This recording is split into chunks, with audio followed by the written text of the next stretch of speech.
Hey there, welcome to Blueprint Digital, where we discuss industry trends, challenges, and opportunities in the construction space. Today, we are joined by William Hoff, Chief Executive Officer of Geopolymer. Welcome to the podcast, William. Thank you for having me. I'm really glad to be here. William, you're on the leading edge of innovation for probably the most important building material in construction, concrete. Tell us how Geopolymers is making concrete more sustainable, moving the construction process forward in terms of building. Geopolymer International is our company. And geopolymerinternational.com is our website. And that was a bit daunting. So we do gpi.earth. Concrete has been around for quite a while since we've been crawling out of caves. There was the Roman cement, and then there was an offshoot of kind of a ceramic cement. And these have been developed over several thousand years. Actually, I want to change the name geopolymer to ceramic because it's a lot easier for people to understand. It is a silica-based material, so we're working with glass instead of calcium. I can go extensively, but I want to give you opportunity to ask questions so that we're a little bit more effective with your podcast. Yeah. So, how readily available are sustainable alternatives to concrete? It's all focus. Unfortunately, we're focused on cheap in construction. And that's how we got addicted to Portland 200 years ago because it was extremely cheap because we had plenty of energy. But now we understand that Portland, 1 ton of Portland is 1 ton of CO2. And Portland only lasts 50 to 100 years and will crack and fall apart, mainly because of the chemistry. It has a carbonization or the CO2 hits it and changes the chemistry. So it loses 0 to 5% per year. So after 50 to 100 years, you don't have any construction left. Interesting. What percent of the industry you believe or you estimating has moved to this type of solution? What's the demand out there? Well, Portland is the second used most material on the planet. It's only second to water. And I'm going to give you a brief on ceramic cement or geopolymer cement. If you take silica glass and you put it in a high alkaline like lye, Drano, it will melt like sugar melts in water. And then you have a salt brine of glass syrup called either sodium silicate or water glass. This is the material that we use for ceramics, both in ceramic mortar and ceramic cement. So salt water and silica is plentiful on the planet. It's just our focus if we want to start producing this because basically it's common sense. It's more logical to use a material that lasts thousands of years, can be crushed and recycled, and is 92% more sustainable than Portland. So it's more common sense than anything to get past the companies that look for cheap. We build something, if we can get past the 20, 40-year mark that we got our money out of it, we leave it for the next generations to deal with this crumbling material that is going to be all rebuilt within another 100 years. The issue of labor, skilled labor particularly, has been an issue for years and years, and it's getting worse. How does your solution address this issue with skilled labor?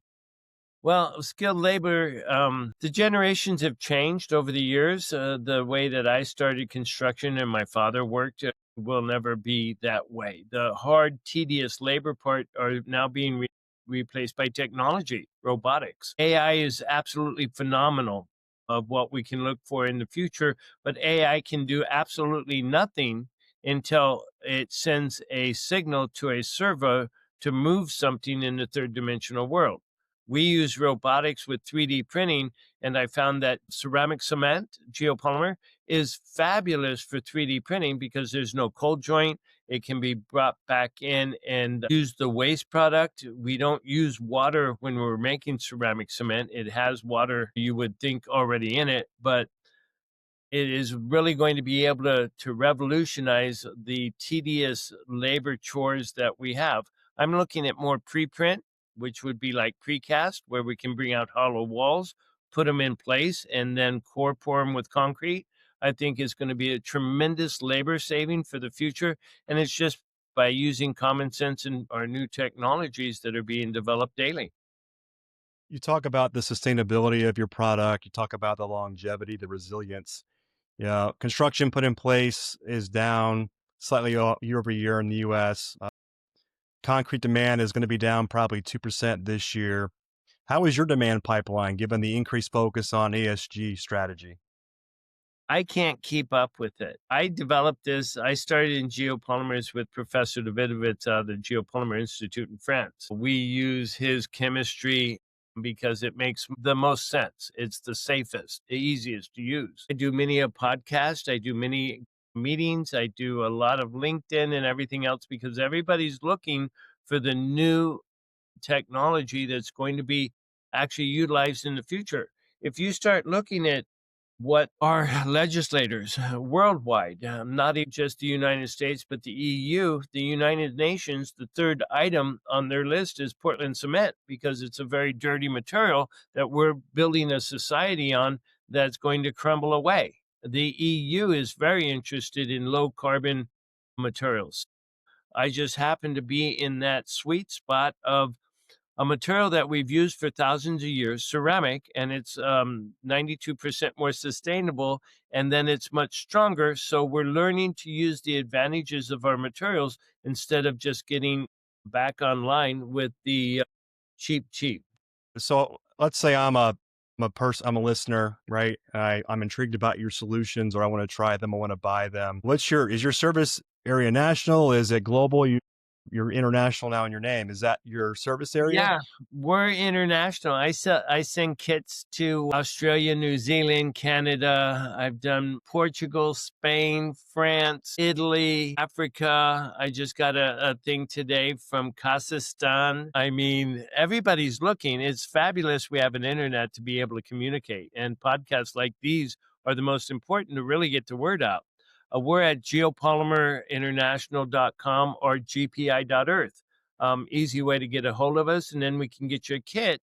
I'm actually rebranding the entire website that we're not only going to be able to have just the geopolymer materials, but all the admixes, the silica fume, the fly ash, the granulated slags, the things that when you look at the chemistry are components to give you different characteristics with the material. If you want to close the porosity to do countertops, if you want it made more fire resistant, for a structure or a coating. All those have different little admixes that give different characteristics to the mix to be able to focus on those uses. The Fed just cut the overnight borrowing rate by another 25 basis points. Now it's a full point lower than it was at the beginning of the year. So there's still a lot of economic uncertainty, a lot of stagnation in job creation. What are the challenges in your business and what are that you're facing today in the economic climate that we're in right now? Yeah, we're never going to change the mentality in construction from cheap, but we're able to use technology to be able to integrate those desires to lower the cost because everybody wants to make money, but we have to have common sense about it. So we are becoming very competitive in the Portland market. The 3D printing material, you have some of the main leaders, which would be Sika and Quickcrete. Our 3D printing ceramic material is at the same price. So we're very competitive to be able to meet those demands. But then it's also, as you said, the labor. What are we going to do about labor? And I think the 3D concrete printing really helps take up. I don't know if you've ever seen our Maxi printer that we support from France. It has tracks and four legs. It's basically a machine that you can set up in 2 hours with two guys, print 1,000 square foot in 17 hours, and then pick up and go to the next job. It is the most high tech machine that's out there. And I build printers, and I know with 52 years of construction what works and what doesn't work.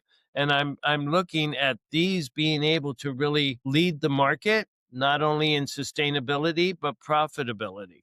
And that's the most important in construction. So if I'm using your product, are you sending me a 3D printer on the site? Is that your process? Well, my product is materials. We do 3D printers just because there was such a lack of being able to get your hands. I do small printers for colleges and universities. I think they're $45,000, but they're kits. They take these printers in and they assemble them. So if they break, they know how to fix them. And then they know how to duplicate the printers and how to build their own. So it's kind of teaching them to fish instead of feeding them fish kind of aspect. And then we focus mostly on the materials. What are these materials? 3D printing is only one aspect. We can still cast concrete, we can still spray concrete, but it's a ceramic instead of a Portland. So not only are we able to, like, when we clean up, we can use fresh water or salt water, but I filter all the water because all the particulates we throw back in the mix. It's all recyclable. So as far as sustainability, we have a lot of salt and glass on this planet, but the price is really, the dynamics are all going to change to be able to fit into the paradigm of the construction. I specialize, and one of the things we need to talk about is code, building code. And I think it's really important that the ASTM just came out with the alkaline activated cementitious material 1948, which is the new information on how we're supposed to be able to look at these materials. They did it for a reason. They did it because there's so much interest that they have to have some guidelines for people to start working with. The same as the 3D printing. The new codes for the 3D printing are coming out, additive construction. All these are racing to keep up with society because they're tired of the old paradigm and they're looking to make not only better materials, but making more profit. And this is our technology that we have to kind of now fit into the codes that are still required. We still got to pull a permit. So I'm a licensed general contractor, so I understand very much of just what that means. And I study code not only for new methods, but new materials extensively. Yeah, changing code and going against the what's been used forever that's a tough road to hoe.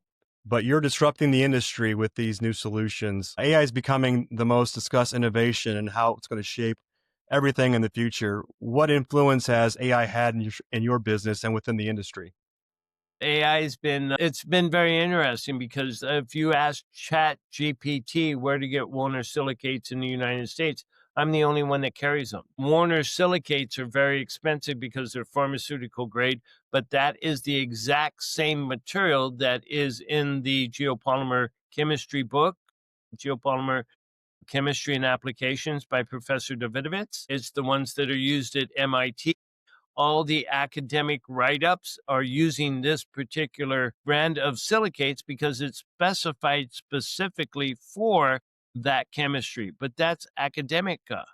We're not going to build buildings in a laboratory, but they still can get that material from me. So AI has now announced to the world that if you want this particular silicate, even though it's expensive, we're the only ones that carry it. And now that is the reason I'm rebranding everything and bringing all the materials available for people to get their hands on and start playing with. So that's been a surprise for me that AI is actually, if you want it, you got to go to GPI or to Geopolymer International.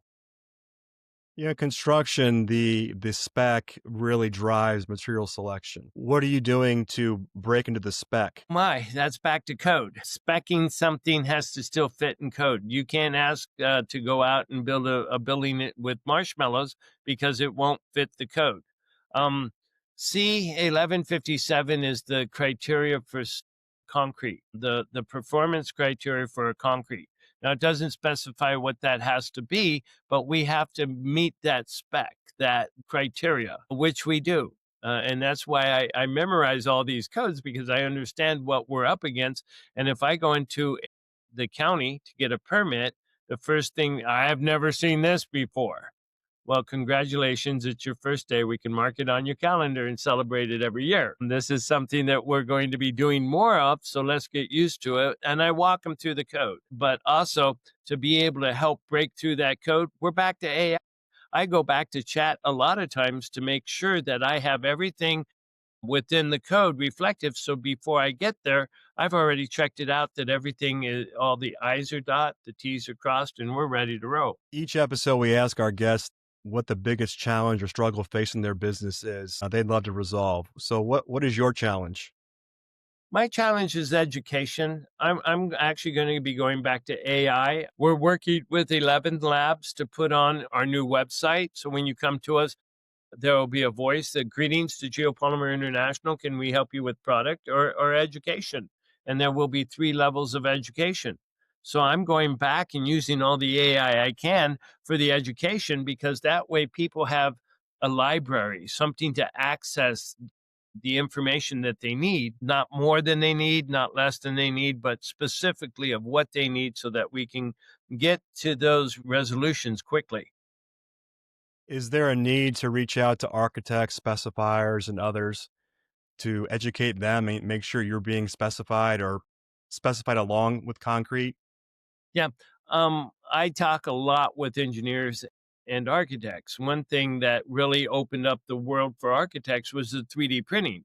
I don't have to have square corners anymore. And now we're being able to pre print walls with patterns and more stuff that they can open their imagination and actually do the curves and the sweeps and all the things that they were never able to do before. As far as the engineering, I have a lot of engineers contacting me for specific data. Give an example. One of my biggest clients are the premix companies in Japan. Japan has legislation to outlaw Portland by 2045. They have that goal to be able to do it, and they understand the chemistry. It's the application. It's a sticky material, and how do we use it and apply it? So it's that learning curve. The engineering ceramics have been around a couple of thousand years. It's not like we don't know the material. I had a long conversation with a very big company. They want a product listing to where I'm going to spend a lot of money to take my products out and have an independent, but somebody test it to be able to them be comfortable understanding that this has been tested by somebody else. And I'm kind of dumbfounded because I'm like, wait a minute, you want me to test ceramic?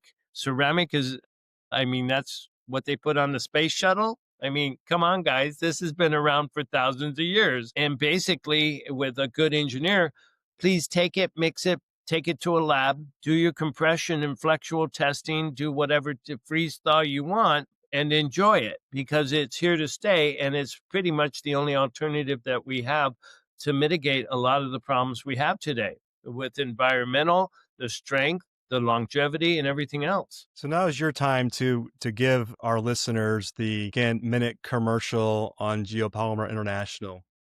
Go ahead. Our commercial for Geopolymer International is a company that's looking towards the future. This is for next generations. This is for the answering of the problems that we are facing with housing. We have a grand housing shortage on the planet, but we need to also be smart enough to be able to help utilize some of the materials for sustainability, longevity, and lowering cost. And that's what Geopolymer International is all about. Fantastic. Hey, William, it's been great having you on Blueprint Digital. I hope you enjoyed it as much as I did.